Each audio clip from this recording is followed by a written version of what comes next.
If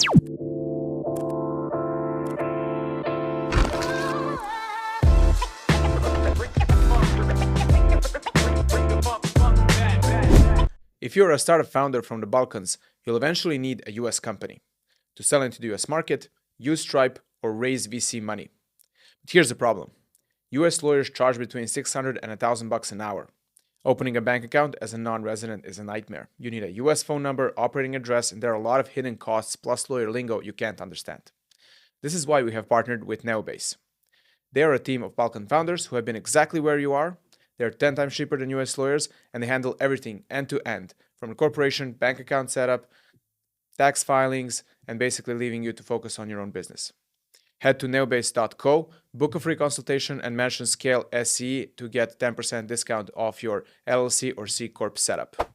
Today's guest is Vedran Bajer, one of those rare operators who've seen technology cycles from early angle, from big tech, startups, scale-ups, and now new AI breakthroughs.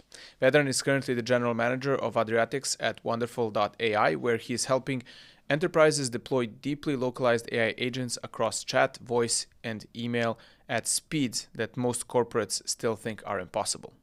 Before that, he was a country manager of Microsoft in Croatia, shaping national cloud and AI strategy, and spent over a decade at Google, leading partnerships and business development across the world.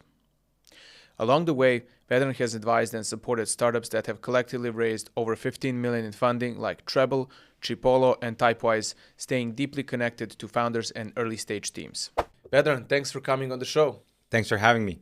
I would love to start with early life and career. I want to know who Vedran is before we dive into what have you done, right? So who were you in like the teenage years back when you were at university or maybe before university? And did you always have like a very curious and entrepreneurial spirit? And yeah, if you can tell us a little bit about that. So I think curious, yes. Entrepreneurial, perhaps not as much, just because that's the environment that we grew up in. But I'm the same person right now as I was back then. Hidden to an extent, usually wearing black, and just curious, just ready to ingest and digest any piece of information that I can, which is easier today than it was 30 years ago. So you, how did your professional career start, and how did you very quickly become the head of partnerships at Google, and later the country manager of Microsoft? Very quickly is a strong word, but very quickly in the corporate world is like a couple of years. Yeah. So I actually have a master's in engineering. So I wasn't brought up to be or went to school to be a business person, but purely an engineer. But I've always had this interest in business and solving challenges which are big and large and difficult. And so throughout my initial first few years of business that I've done in Croatia, somehow I ended up at Google through luck and chance and whatnot. And then during my career at Google, I was very focused on trying to do and to find new things, just to make myself become more interested, which is very important for personal development, but also in a large company. If you end up in sort of one street, it's very difficult to go back and enter another street. And so I was lucky enough to have been asked whether I want to move to Asia, to Southeast Asia, which is where I spent a couple of years, did work across the Asia Pacific region. And it wasn't really that quick, right? And everything that I am right now is because of all the decisions that I've made when I was a kid, a teenager, a young professional, and everything else. So I think for me, what is important is that you ask. So there are no stupid questions, and so I've always tried to put myself in situations where I was not feeling comfortable. Every morning I would wake up with not knowing exactly what I need to do, but that's just the best way I learn. So every step that I took in my career led me to sort of where I am today. And you said the entrepreneurial mindset didn't kick in until later on. When did it kick in exactly? Because you're working at corporations, and then you started working with some of the startups, you started advising startups, you started working for Wonderful. So what was, did you have like a pivotal moment So actually, where? my first job, my Sure. first business role, right now, my Mm-hmm. first job, my second job, was for a startup Okay. in Croatia, scale up. And so during a few years in the first decade of the century, eh, I did a lot of stuff that today would be considered, okay, this is pure startup thing, which it was back then as well. And so that's when I understood that I am really good in doing things from 0 to 1. Okay. Um, and I tend to get bored when things are very operational. So once you need to manage the P&L for the bottom line, I become a bit tired and not really interested. So I'm very much a person who loves to find new stuff. So it's always present. But what I meant to say was that I mean, if you remember your grandparents, they got a job out of uni or out of school, Yep. that's where they stayed. I did not change roles, right? They would stay at the same company they started in after their school and would stay there for until they retire. So that's what I mean when there's no, it's not Sure. omnipresent, right? If you compare it to say the U.S. or somewhere else where entrepreneurship is a signal of strength, here it's actually pretty okay from a peer pressure perspective. That you have a steady job, a steady career, it's fine. Okay.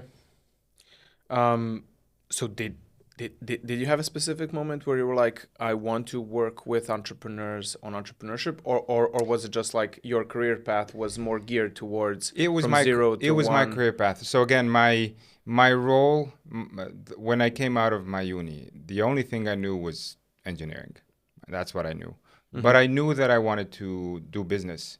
And so in 3 4 years after I finished uni, without any formal economical education, I did acquisitions, I built teams, I launched products. And so I think it was always in, but it wasn't, it's not like, oh, okay, this is what I want to do. For me, it was more of how do I solve more issues? How do I solve bigger issues? Which issues do I need to solve? Mm-hmm. So it's more of an issue fixing mindset than Mm-hmm. entrepreneurial spirit, I would say.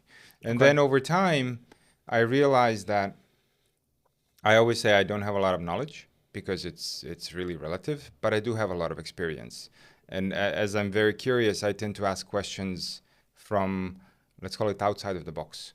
And so many of the companies that I advise or have advised in the past, um, the click came not because I am somebody who works somewhere, Mm-hmm. but purely from a perspective of the questions that I ask, which were then interesting for whomever I advised at a certain company, for us to continue having that conversation. Mm-hmm.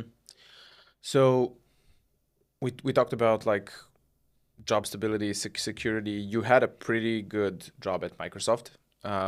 What prompted you to change that and start working with a startup that's less than 10 months old, that's run by two Israeli guys who raised some amount of money, but still they had a somewhat okayish product, but you never really know because a company is less than 1 years old.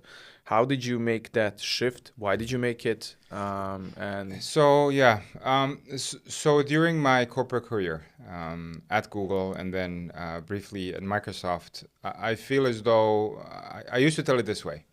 When quantum computing was announced, with anyone in the office that I worked in at Google in Zurich, I could talk about quantum computing, right? So I felt as though, and I feel as though throughout my career, I've been at the forefront of technology. okay.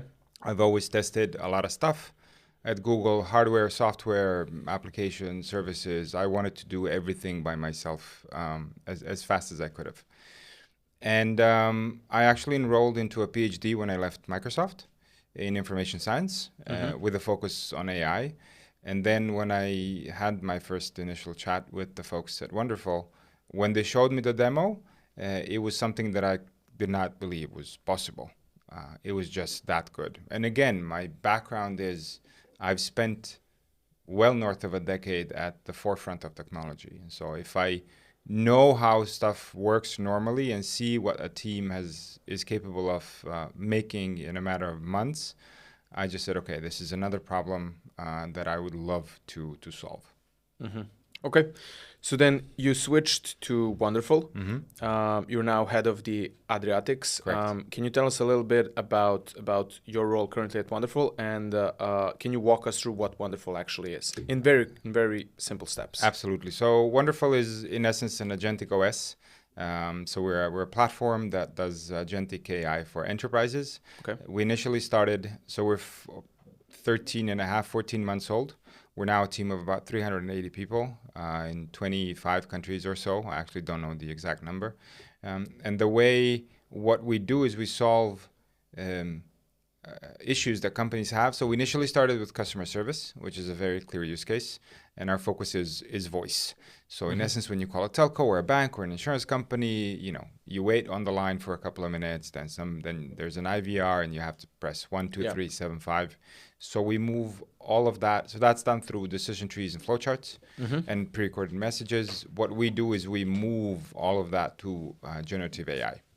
So when you talk to somebody at customer service and it's our agent, it's basically an agent who has a PhD and is able to answer your questions really, really fast because it sits on all the knowledge that it needs to and has immediate access.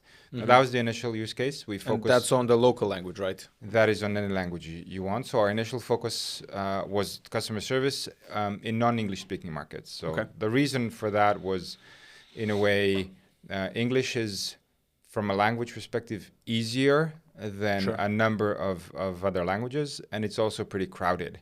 So the US is not our target market. The UK is not necessarily our target market. Just because there's a lot of companies that focus on that specific area. And so out of that, we became a company that solves other issues through agentification. And that could be anything which makes a company non-efficient. So there's a number of use cases where a process might take at a company 3 days, and we can solve it in 3 seconds, just because we know how to connect different stuff in the background. So we don't build our own models. We use everything that is available, and we're super fast in implementing the latest changes. So that's sort of, in essence, about Wonderful. We've raised 136 million USD in the first 10 months of our lives. And we are, a bit older now, a few months older. The way we're structured is we have the HQ. So I call it a hub and spoke model. We have the HQ where I have dozens of top-level R&D engineers who build our product and services that we need to have. And then every market is a region for itself. So the Adriatic market, which I'm the GM for, has a CTO, a field CTO, so a person who is responsible for everything that we need to do from a product perspective in the market. And we're very flat from an organizational perspective. We're not super complex. And so there's a part of the team that focuses on commercial discussions. These are very, very experienced people who have done this before, who know how to ask questions, because we are not specialists in any of the industries that we're working with. We just are not, but we tend to ask really good questions and know what our products can do. Now, the way we work is there's sort of, if you imagine a Venn diagram. One part of the Venn diagram is the tech stack, which we are absolutely top-notch in. And it's the second part, which is usually the more difficult one, is delivery. So in essence, every transformation project in any sort of part of the company usually fails when it comes to deployment. And it fails because we are creatures of habit. And if you learn how to type with one finger, me coming over and telling you you're not going to use your finger, now you're going to use voice because we don't type anymore, there's a big chance you'll fail, right? Or not, you will fail. The project will fail just because you're used to using your one finger. And so we have a team of deployment strategists and forward deployed engineers who, together with one of the folks from the commercial team, actually sit with our customers for days to come up with things that need to be fixed, and we implement them equally as fast. So we've had implementations for really large companies throughout the world who haven't been able to solve their problem ever. We solve it in a matter of days. Okay. That brings me to two questions. Number one, what is exactly a field CTO? That's a new role that a lot of people in Silicon Valley have been using quite a lot. So can you explain to us what is a field CTO? What does he actually do? Sure. And then I'll ask the other one. This person is responsible for anything related to A, deployment, and B, product, and any questions relating to any of these two segments within our respective region. So imagine this.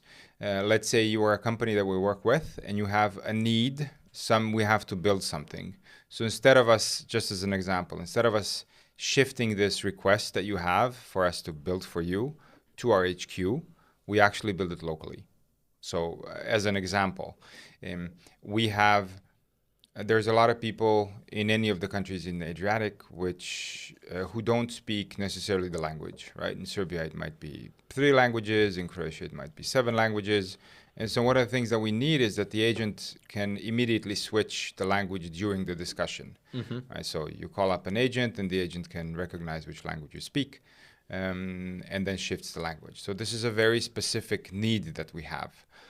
And so this is something, as an example, that we built locally and will ship then globally. So it goes from the spoke to the hub and then back to all the spokes that are needed.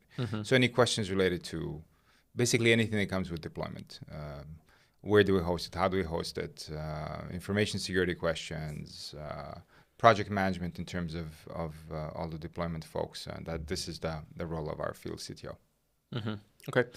The second question is, you've mentioned that you guys were able to deploy your solution inside a large telco operator, I think Colombia or something like that, in under 72 hours. Correct. For a lot of entrepreneurs today, especially here in the Balkans, they are struggling with 6, 12, up to 16 months to get an enterprise deal in place, to get it signed, to start working, to go through the compliance, IT, security, cybersecurity, all of those things.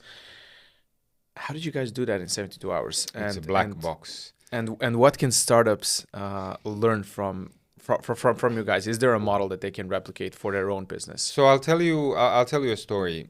So throughout my global career, whenever I've met somebody from the region, right, the West Balkans region, we tend to get things solved very quickly. And the reason for that is that and I'm generalizing, but we're focused on the goal. And so if we need to get from A to Z, we'll get to A to Z, but we don't necessarily need to follow the process. We'll do everything in line, everything that should be done. We're just not gonna blindly follow the process. So I think there's a couple of things here. We are very, very picky in terms of who we hire. And so when I say top 1% of the top 1%, that is exactly what I mean. And so in many cases, in companies such as these, you might have teams who are just used to doing things in a certain way. And so when we ask for something, the team might say, oh, we need X amount of time to do it. But we actually know how to do that thing ourselves as well. So instead of waiting for 100 in terms of time, we do it in 0.1, just because we know how to do it. So there's a lot of people that we have that can do just incredible things. And so if it's a technical challenge, we can likely solve it very, very quickly. Because the people that we have, again, especially the team that I work with, they're very inquisitive and very curious. So if they come up with a large brick wall, they're going to come up with a way to go around it, under it, through it, over it. They will find a way. They don't need a lot of guidance because they know what they need to do at the other end. So there is no specific advice that I can give. It's more of a question of, if you look at the ball, there's multiple ways you can look at the ball. It's just a question of which way you look. Yeah, but that's always a challenge for founders because they're not sure what they should be doing in a situation where they're selling to enterprise. They probably have a really good team, they have a really good product, but what is the key difference between you guys and everybody else? Just because it's not just about you, right? It's about the customer as well. If the customer doesn't want you to get inside his system, and if he's not sure about security risks and all those things, you cannot deploy that in 72 hours. And that is very fair. That's very fair. So, and I've said this before, I might think that I have an amazing product or an amazing service, but it's not about me. It's about the company or the person that I want to sell this to. And so in that way, the way we do things is somewhat of a bespoke approach. Not always, but it tends to be like this. So we usually focus on really the largest enterprises that exist at the highest level that these companies operate. And we do demos. And so I can tell you a story, right? And you can believe the story or not believe the story. But if you're the CEO of a company and I come to you and I take my phone and I call the agent and I show you on the screen what the agent is doing, and you can hear me talking to the agent, and I do something that you have not been able to solve in a matter of months or years or ever, then I create a feeling of I need to have this, because if I don't have it, then somebody else will have it. So we also are, which is important to note, so all the people that are currently at Wonderful are really top notch. Google, Microsoft, Palantir, like there's a number of really, really successful folks. And we all operate as a single entity. So if I need access somewhere, wherever, somebody needs access, let's say I drink a flat white, if somebody needs access in Australia, they can use all the LinkedIn connections that we have as a team, and then they see, okay, Vedran has done work in Australia, he can connect me to A, B, and C. And so there's always this way, we're all just very, very connected. And so things get done quickly because we have, and this is a term that, we all have high agency. So that's how we operate. Okay. All right. In terms of that, how does Wonderful look like right now? I mean, you've raised 136 million. You mentioned for 13, 14 months in. Operationally, how does that look like? Because you go from zero, from 10 employees in the first couple of months to 380, and you also try to have this flatter organization. So operationally, how does that look like? And So it's a living organism. So we do a lot of changes, maybe on a daily level. So nothing is written in stone. Everything is sort of malleable, and we can change things as we see fit, whatever makes us faster. So sometimes we're too fast, so we need to slow down. Sometimes things get lost, so we need to fix them.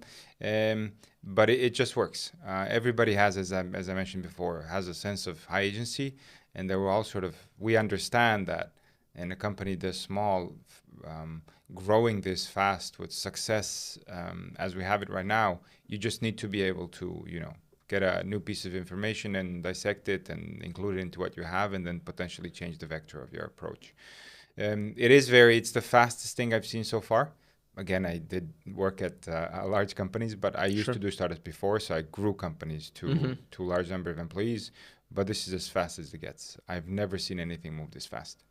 Is that stressful to you? Depends on what you define as stress. I think is it Sleepless nights? No, I prioritize sleep actually, but I think it's not an environment for everyone, as is any other environment, right? So if you put me in a role which is a 9 to 5, and I have to do 3 things a day, I won't be happy. It's a special type of breed. Yeah. So you have to have high agency. You've heard of Poly AI. They've raised 200 million. They got investment from NVIDIA as well. They do a similar thing. They have like agents for customer support. I think they're fully focused on English language. How do you distinguish between them apart from the language part? So there's a number of if I look at the companies, different types of companies within sort of the agentic AI space. There's Poly AI, there's other sort of global startups such as Decagon and Sierra, then there's the hyperscalers, and there's the local players. There's 2 things that sort of fit into this. And again, I'll use the Venn diagram. One is the tech stack, right? The other one is the deployment part. Okay. The deployment part is super important, like extremely important. Things just do not work. If I'm a US company, I give you something to implement. And the reason for this is we know the nuances of the language. So Adriatic is not specific. We have same operations in Romania, Greece, the Baltics, rest of Western Europe, Vietnam, Thailand. It's the same. So unless you have somebody who understands the nuances between Bosnian, Serbian, Croatian, Slovenian, and other languages, it's just not going to succeed. So the tech stack is one part. So we are literally at the forefront of technology. So when a new LLM model comes out, it takes us less than an hour to implement it into our product. So we are super fast on that one. We're also not vertical specific.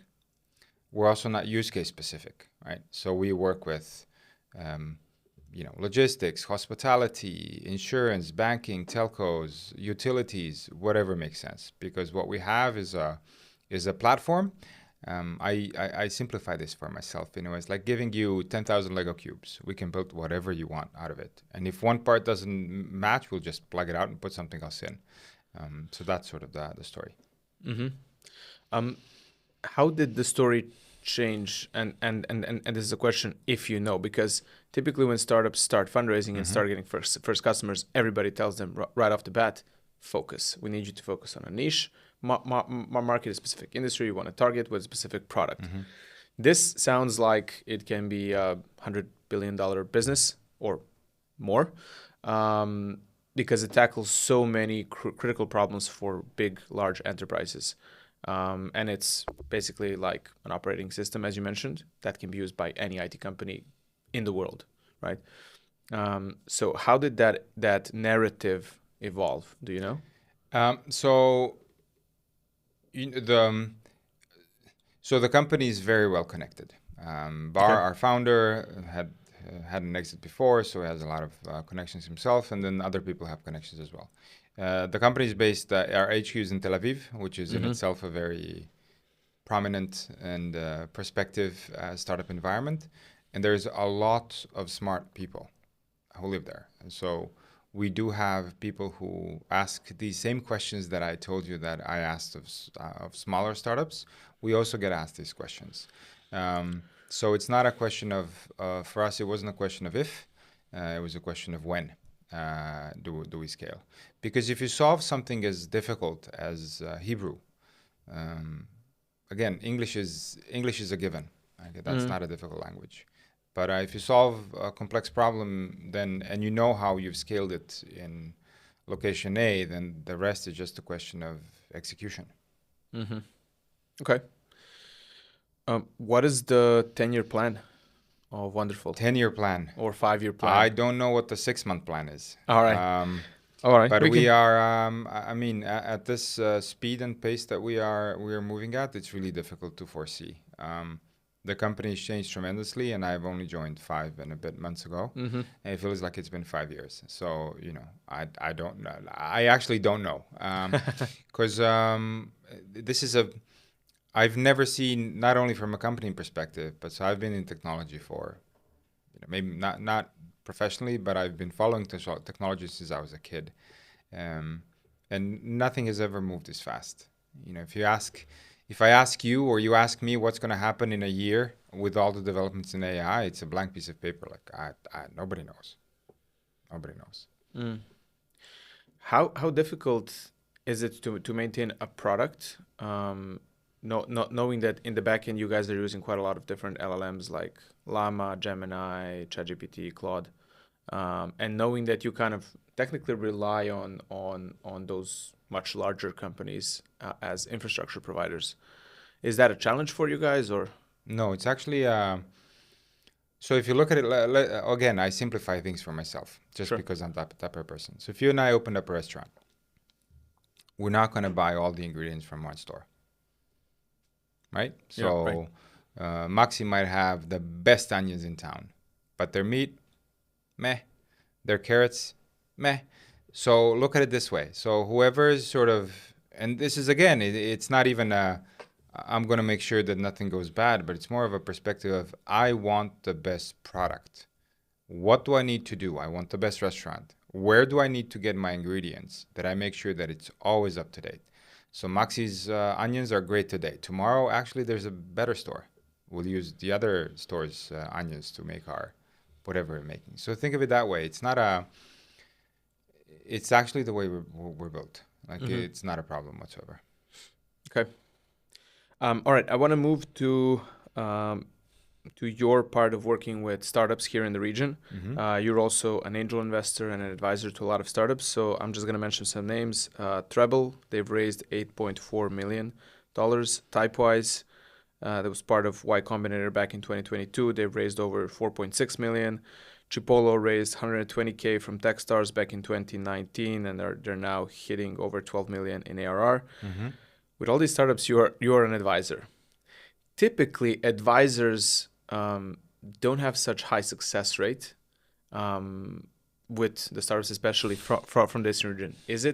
Are you somewhat special? Or have you worked with 100 startups that we don't know about as well? No, so Typewise is actually a Swiss company, so they're based in Switzerland. I used to work with them in the past. So I think with any relationship you have, especially on an advisory level, so there needs to be a click. And the click might be from multiple perspectives, right? But if you're trying to advise somebody and this somebody does not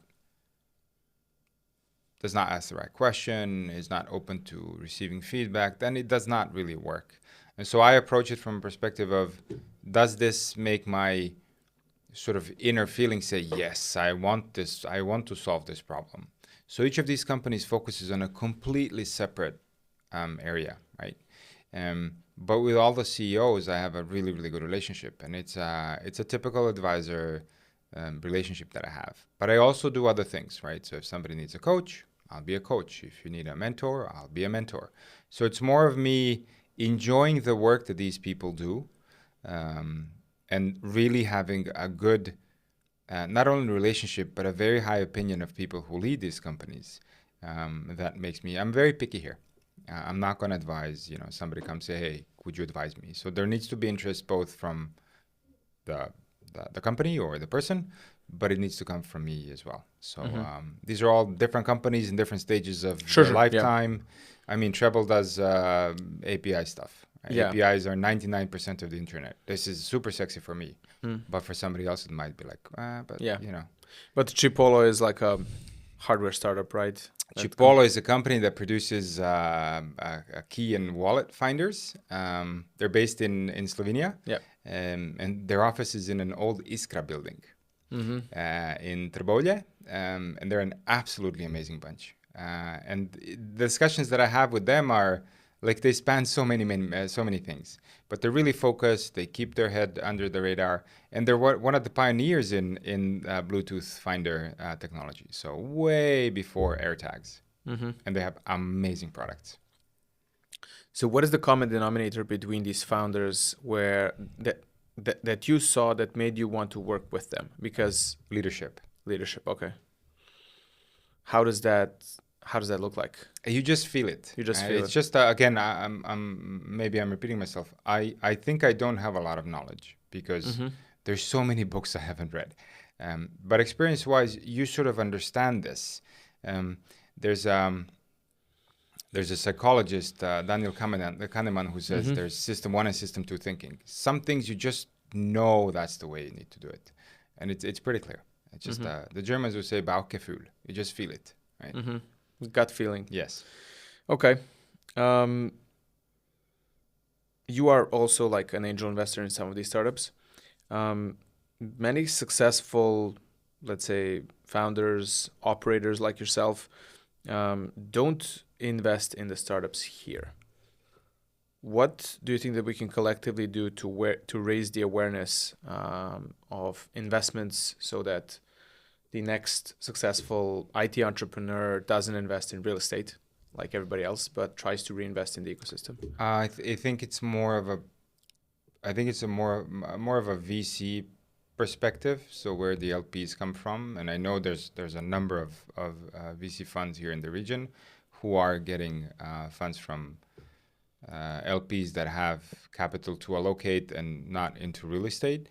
So I think it's more of that story than anything else. Then again, if you're a startup and you are raising, then it's a question who you actually want to be your investor, right? So that's also a sort of a branding issue. So I think it just in a way takes time. Again, we're not really historically, regardless of all the successes that have happened in the region over the past 10 or 15 years, we're not really seen as a super high entrepreneurial market. And so the people who potentially can be LPs have also maybe made their money by investing into real estate. So from that perspective, I buy bricks, it's going to give me some return on investment. Is it that high? No, but I know it's going to happen. With startups, you said it yourself, you never know. It might happen, it might not happen. So the level of risk is important as well. Mm-hmm. Okay. What is like one of the number one mistakes that you see startups from this region making when they want to scale internationally? I wouldn't necessarily focus on a specific issue. I think Sure. oftentimes it's a communication problem. You might have the best product out there, but it's a question of whether it's just your great idea or is it something that whoever your target market is needs to sort of needs to get solved. And so for us, I'm just going to go at Wonderful. So customer service is an issue that is omnipresent. Regardless of how odd it sounds, but in many of the discussions that I've had with CEOs of large companies, whose sole job is to focus 5 years from now where the company will be, they know of the issue in customer service. So we're talking the same language. And so oftentimes if you come up with something that you think is really cool, is going to do something to a company, the question is whether the company needs it. Because you might say, I have an amazing startup which is going to change the color of your walls every morning. And it's a great idea. But does somebody need it? Not necessarily. I'm just looking at the wall. That's why. Mm-hmm. But it's more of a, you're solving for the right problem. That's one. If you're solving for the right problem, you know your market, you know what you need to do, then potentially venture capital will kick in, and then you can scale. The rest is a bit difficult. The Chipolo is somewhat maybe of an outlier here because it's just friends who started the company. They're basically bootstrapped. This is a very small investment. Mm-hmm. And this is what makes them happy. So I said this the other day. You don't need to scale. If you're happy by having the best product or service for Belgrade, that is what makes you happy. You don't need to be a global company. Mm. And a lot of people think that, I have a startup now, I have to go global, but it's the decision of the CEO. Yeah. Yeah. Life can be simple as well. Yes. No, you don't have to build a 500 or a 5,000 person company. You can build 20, 30 people company and just have a... What I also think is important, and there's a number of really large companies where founders understood at some point they don't know how to scale this. Google is an amazing example of this. Mm-hmm. So Eric Schmidt, when he came on board, it's because Larry and Sergey didn't know or did not want to scale this company to where potentially it could have been. And they said, okay, fine. I'm the founder. I'm here, but there are people who are more skilled to do what needs to be done than myself. And so this is also an element of making sure that you have the right people for the right job. On that note, what would you advise a startup that has limited resources and is unsure of the next hiring decision he needs to make? For example, he needs to hire a new person in his, let's say, marketing department. Should he hire somebody who's a senior that he really needs? Should he go for a junior because he doesn't have a lot of money? What would your advice be for founders in this region in terms of hiring? The reason I ask is because a lot of founders here, they would rather find people who are juniors or like practicants and pay them a little amount of money rather than finding people who are 5-10 years of experience in a specific role. So I think there is no more important role of whoever is managing the business than hiring. It is absolutely crucial. The reasons for that, and especially nowadays, you want to do whatever you can as fast as possible. In that regard, it's always good to have for some roles, right? For some roles, you might need to hire somebody because it's just you just don't know which skills you need. If it's something specific, you said marketing, okay, and you know what needs to be done, then you go for whoever is best. You don't go, oh, I don't have money, so I'll go somewhere, I'll do something. It's always the best. The way I hire right now, and this is what I've learned in the past, is as you build a team or as you build a company, companies pivot oftentimes, right? You have to hire for attitude and train for skills. Because if in a way you hire somebody who's a specialist in some specific role, right? As you pivot, you'll have a problem because this person might not necessarily be the right person for the job, right? Cool. This is absolutely like hiring is the most crucial. Is the most crucial thing that's. And I think and this might sound a bit harsh, but I think it's always good. I say hire slow, fire fast. Yeah. Now slow is relative, but you know again it's like things need to be done yesterday. That's the mindset. And so if you can do the thing that you need to do today, yesterday with a junior, then fine, do it, take a junior. But then again, if the senior is narrow-minded, and the junior is broad-minded, long-term you'd be better off with the junior. Yeah. But short-term, if you need to focus on fundraising and finalizing the customers, and you don't have time to train the junior, well, then it's problematic. There's a CEO. There's always a way to go about it. But I think what you want is people who can solve problems. So the attitude is the most important thing. Sorry? The attitude is the most 100%. important thing. Yeah. I got the same advice from my mentor. He said, you want to hire the person who really loves your story. If he's a junior, if he's a senior, it doesn't matter. Because at the end of the day, the people who are going to get the job done are the people who love the mission. Who are intrinsically motivated to get it exactly done. Yeah. I think whenever, and this goes the same for you, choosing things that you want to do. If you're extrinsically motivated, don't do it. If you're intrinsically motivated and you would do it for no amount of money, then go for it. Yeah. Same as I'm doing with this podcast. There you go. Okay, cool. I have a couple of very quick and short questions I want to ask. What was the period of your professional career that you felt the happiest, and why? And I'm assuming it's right now. It's all of my career. Just because I put myself, I say I displace myself whenever I get comfortable. I need to be in an uncomfortable situation. So I can always wear a hoodie and pretend that I have to, well, not pretend, but learn every day. If things get I know what I need to do, it just gets boring. And I've always done this throughout my career. If I know what I need to do, fine. It's time to search for a new role. Right now, every day is different. So yeah, it's pretty fun. Sure. Is there any one moment where you were like, now I can sit back, I can relax, and today I had a wonderful day? Of course. Anything that you can? No, I think tell us from memory. No, but I think, and I have had this discussion yesterday.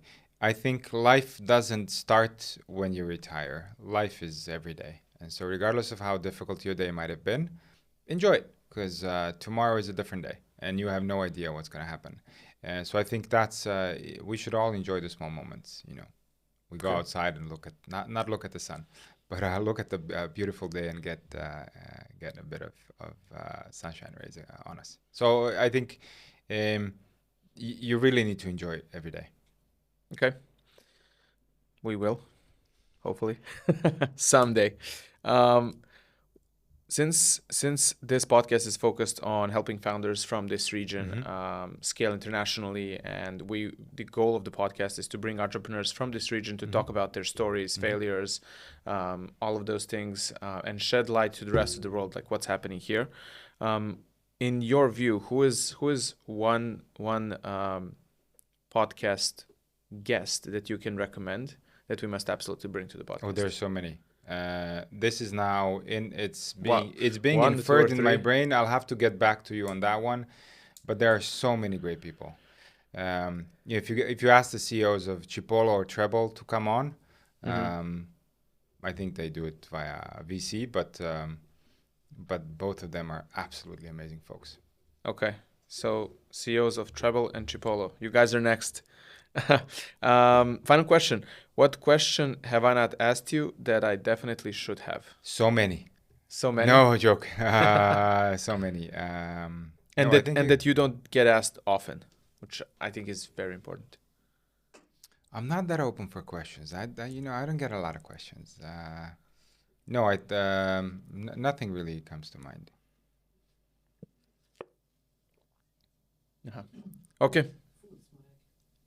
Ne, pa mislim, možemo mi Aha. da je sečemo. Food.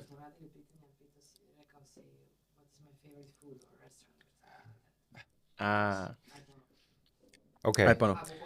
Može. What question have I not asked you that I definitely should have and that you don't get asked often?